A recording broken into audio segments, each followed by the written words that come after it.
Assalamualaikum warahmatullahi wabarakatuh. Jumpa lagi bersama saya Fajar Rohman Hariri di channel Dosen Deso. Dan pada video kali ini kita akan membahas mengenai seleksi kompetensi bidang CPNS tahun anggaran 2019 di Kementerian Agama RI atau biasa kita sebut dengan Kemenak. Nah, mungkin beberapa teman-teman sudah tahu, ada juga yang belum tahu.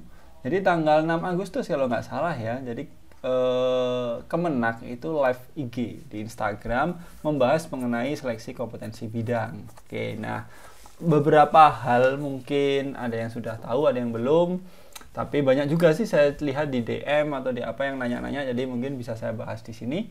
Oke, buat teman-teman yang mau nge-follow IG saya di sini ya di Dosen Deso. Kalau yang mau subscribe silakan di channel Dosen Deso. Oke, kita lanjut ke pembahasannya di beberapa fakta dulu ya. Jadi yang pertama, ini jumlah peserta SKB untuk CPNS Kemenak tahun 2019 itu ada 12.622. Ya, jadi memang formasinya di Kemenak itu paling banyak ya, paling banyak. Jadi kalau nggak salah di sininya pun juga paling banyak. Kalau pendaftar paling banyak kan Kemenkumham ya, tapi kalau formasinya paling banyak setahu saya juga di Kemenak. Jadi SKB-nya jelas paling banyak. Jadi teman-teman yang lolos SKB itu patut bersyukur ya, patut bersyukur karena sekali lagi tidak semua orang ada di posisi teman-teman. Mungkin ada yang sekarang lagi nangis, lagi galau, masih belum bisa move on dari kegagalannya di SKD gitu. Jadi kesempatan yang sudah Allah berikan ke teman-teman jangan disia-siakan. Ya, saya percaya bahwa sekali lagi tidak ada hal sekecil apapun yang terjadi karena kebetulan. Jadi teman-teman lolos SKD juga bukanlah sebuah kebetulan. Ya, buah dari kerja keras teman-teman, buah dari doanya teman-teman, doa orang tuanya teman-teman ya, dan ya sekali lagi itu Allah percaya dengan teman-teman. Jadi teman-teman pun juga harus percaya dengan dirinya masing-masing. Ya, semangat ya untuk SKB-nya. Oke. Berikutnya untuk komponen tes SKB di Kementerian Agama itu ada 3 ya teman-teman. Ada psikotes, ini 30%, alokasi waktunya sekitar 90 menit. Lalu untuk praktek kerja itu 35% dengan alokasi waktu 30 menit. Berikutnya wawancara 35% dengan alokasi waktu 30 menit. Jadi SKD itu kan 40%, kalau SKB itu 60%. Nah, di Kemenak SKB-nya dibagi lagi, ada psikotes, praktek kerja, wawancara. Dengan porsinya yang berimbang ya, sebenarnya kita nggak bisa ngomongin yang paling penting ini, yang paling penting ini, tidak. Ini di sini 30, ini 35, ini 35. Jadi cukup berimbang untuk prosentasenya, jadi harus dimaksimalkan semuanya. Oke. Berikutnya untuk psikotes. Psikotesnya Kemenak itu karena tahun ini ya, kondisinya seperti sekarang, pakai CAT. Jadi kita menjawab pertanyaan dari perangkat, dari komputer yang disediakan atau laptop yang sudah disediakan. Ya, soal-soalnya apa? Soal-soalnya seperti TPA gitu-gitu. Kalau melihat dari tahun kemarin ya, saya nanya di teman saya di Makassar, kalau yang di Malang juga itu soalnya kayak TPA terus ditambahin kayak TKP tapi model lama yang soalnya singkat-singkat terus lebih personal gitu. Jadi silahkan disiapkan, insya Allah soalnya juga akan seperti itu di tahun ini. Gampang kok, itu gampang banget. Kalau teman-teman yang nilainya TIU bagus, kemungkinan di sini juga bagus ya, tapi ya ada tambahan TKP-nya dikit. Berikutnya untuk praktek kerja. Ini praktek kerja ini sesuai bidangnya masing-masing, sesuai dengan jabatan yang teman-teman lamar. Ini berbasis pemanfaatan teknologi. Jadi praktek kerjanya nanti itu setahu saya ya, beberapa formasi atau mungkin hampir semua ya, itu pakai Zoom. Entah Zoom, entah Google Meet ya, kalau tulisannya sih ceritanya Zoom ya. Intinya pakai video conference. Ya, praktek kerjanya seperti itu. Cuman mungkin untuk teman-teman yang misalkan micro teaching ya. Micro teaching itu kan mungkin bisa dua macam ya. Kalau kita pakai Zoom itu kan bisa model share screen ya, share screen terus kita menjelaskan, atau mungkin ya kayak kayak micro teaching biasa cuman jarak jauh online. Nah, itu mungkin bisa ditanyakan ke satkernya masing-masing gitu. Macam-macam, jadi praktek kerja kayak misalkan yang penghulu mungkin praktek kayak nikahkan orang gitu-gitu kan.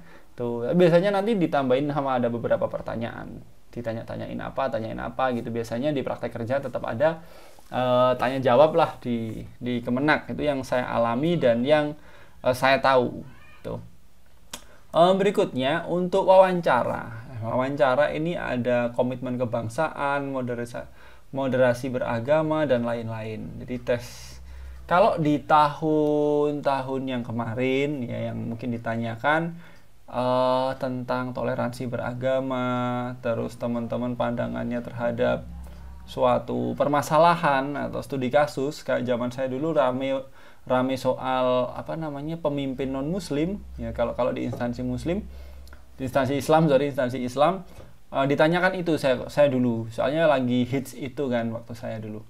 Ditanyakan pendapatnya seperti apa gitu, ditanya-tanyain misalkan kayak ada undangan dari tetangga kita yang non muslim pernikahan, lalu acaranya di gereja, kita gimana gitu-gitu. Jadi kita itu harus jadi, karena kita ASN, kita nggak bisa yang radikal. Kalau teman-teman sudah terindikasi ada radikalisme ya, teman-teman kayaknya orang ini terpapar radikalisme, itu jelas saya yakin wawancaranya pasti jelek, rusak, udah nilai 4, nilai 2 lah mungkin ya, seperti itu.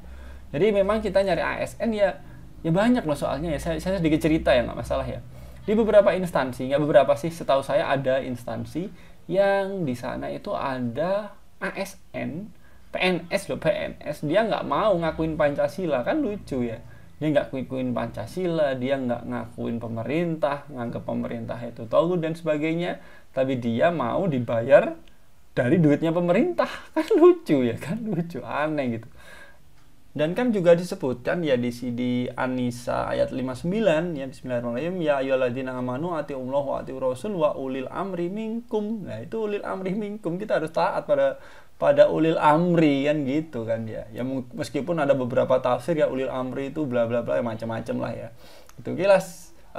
Setidaknya wawancara ini juga akan dilakukan online ya, pakai video conference ya. Nanti mungkin ada tes agamanya juga ada. Saya dulu juga ada tes agamanya. Kalau yang Islam ya disuruh ngaji, ditanya-tanyain bacaan doa apa gitu-gitulah. Gampang lah kalau teman-teman ya, silakan disiapkan, dipelajari. Kalau tiap hari sholat mah harusnya juga nggak bakal susah. Ya mungkin yang sunnah ya, yang mungkin tidak terbiasa, kayak misalkan sholat duha. Saya dulu sholat duha alhamdulillah bisa doanya. Terus waktu sholat tahajud itu ditanya, setelah sholat tahajud doanya gimana ya, saya ngomong, saya kalau doa ya doa seperti sholat biasa, terus saya tambahin bahasa Indonesia. Saya jujur saja bilang seperti itu. Tuh ada yang teman ditanyain doa setelah sholat witir, ada yang doa sholat jenazah gitu-gitu. Tergantung nanti, biasanya tergantung si pengujinya gitu ya. Itu untuk wawancara. Berikutnya untuk lokasi tes. Jadi lokasi tes itu di kantor Kemenak kabupaten atau kota, namun titik lokasi itu bisa di luar kantor Kemenak. Misalkan